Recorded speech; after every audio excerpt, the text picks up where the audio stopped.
जैसा कि सबको पता था कि आज के दिन 26 जुलाई को नोटिफिकेशन आने वाला है SSC 2023 का, वो आ गया है। एंड इस बार टेंटेटिव वैकेंसी भी दी गई है नोटिफिकेशन में। थोड़ा सिलेक्शन पैटर्न चेंज हुआ है एंड नॉर्मलाइजेशन भी होने वाला है स्टेज 2 में। और भी जितने सारे डिटेल्स हो गए वो मैं इस जब नोटिफिकेशन रीड करूँगा तो उसमें पूरा कवर करूँगा। तो चलते हैं नोटिफिकेशन की तरफ।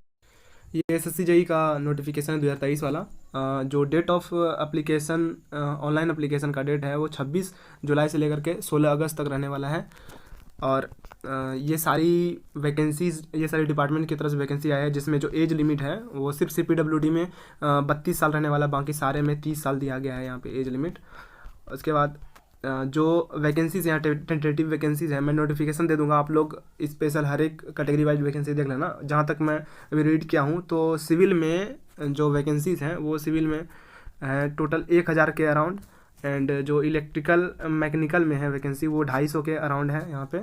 और इलेक्ट्रिकल मैकेनिकल कंबाइंड 250 से 200 के अराउंड है। एंड मैकेनिकल का अलग से इसमें 25 से 30 के अराउंड है। तो जो क्रूशल डेट रहने वाला है वो 1 अगस्त 2023 रहने वाला है। तो और जो 30 ईयर जिसमें रखा गया है एज लिमिट, उसके लिए 2 अगस्त 1993 से लेकर के आपका एज 1 अगस्त 2005 होना चाहिए। अगर आप EWS या UR से बिलोंग करने वाले हैं। एंड 32 ईयर वालों के लिए 2 अगस्त 1991 से लेकर के 2 अगस्त 1991 से लेकर के 1 अगस्त 1905 तक रहेगा। और अलग अलग रिस्पेक्टिव कैटेगरी के लिए अलग अलग रिलैक्सेशन यहाँ पे दिए हुए हैं। हर बार की तरह जो सिलेक्शन प्रोसेस है पेपर 1 पेपर 2 में होने वाला है, जिसमें पेपर 1 में रीजनिंग का 50 क्वेश्चन रहेगा 50 मार्क्स के लिए, जनरल अवेयरनेस के 50 क्वेश्चन रहेंगे 50 मार्क्स के लिए, एंड टेक्निकल के 100 क्वेश्चन रहेंगे 100 मार्क्स के लिए। ये कंप्यूटर बेस्ड एग्जामिनेशन होगा जो कि ऑब्जेक्टिव मैनर में होगा। 2 घंटे इसके लिए टाइम मिलेंगे।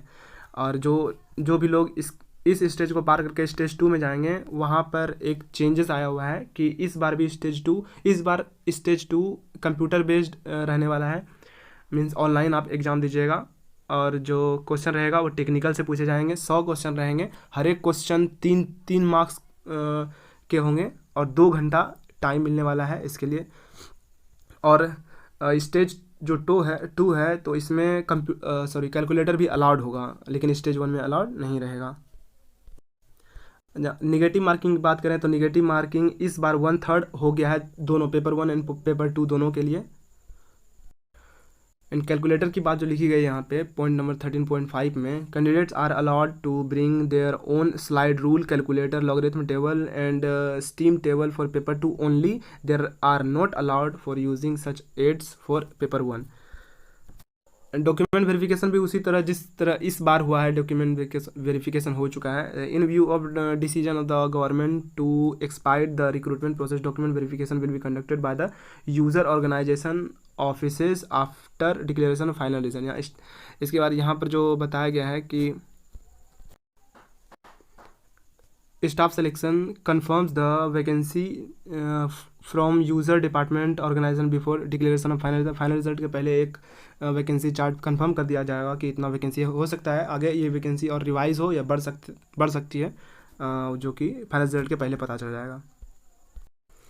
डिपार्टमेंट प्रेफरेंस भी उसी तरह ऑनलाइन लिया जाएगा जब भी रिज़ल्ट डिक्लेयर होगा। उसके बाद ऑप्शन कम फॉर्म के बेसिस वो भी ऑनलाइन।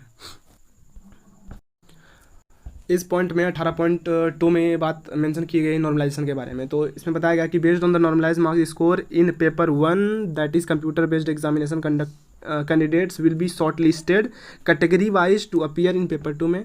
ठीक है, तो यहाँ पर पेपर 1 में नॉर्मलाइज तो हो ही रहा है। The commission shall have the discretion to normalise the marks of paper 2।